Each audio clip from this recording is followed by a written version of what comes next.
pétaradez dans les médias, vous venez de le refaire depuis quelques jours, sur l'absentéisme, répétant ce concept d'absentéisme qui n'existe ni dans le Code du travail, ni dans aucune convention collective. C'est un propos creux, approximatif, grossier, et qui, par sa seule existence, insulte 6 millions de fonctionnaires. Plutôt que de lutter contre la maladie, contre les causes de la maladie, contre la souffrance au travail, contre l'augmentation des suicides, contre les accidents du travail, vous punissez 100% des malades, sous les applaudissements du président du Rassemblement national, Jordan Bardella, qui s'est dit favorable à vos provocations.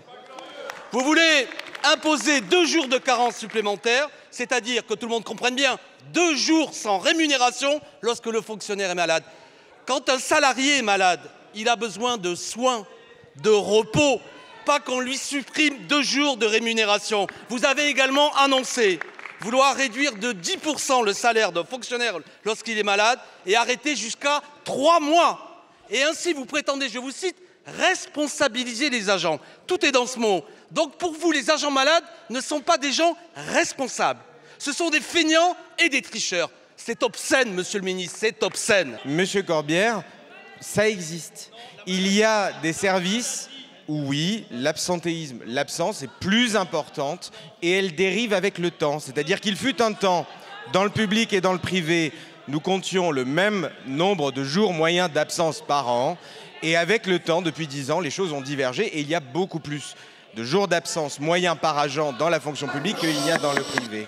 Plutôt que de mettre le sujet sous le tapis comme vous le faites, plutôt que de monter au créneau en quasiment m'insultant, en expliquant que j'ai pas de respect pour les fonctionnaires, regardons les chiffres en face et essayons d'y apporter une réponse. On n'a peut-être pas les mêmes réponses, monsieur Corbière, mais essayons de ne pas enfouir le sujet sous le tapis.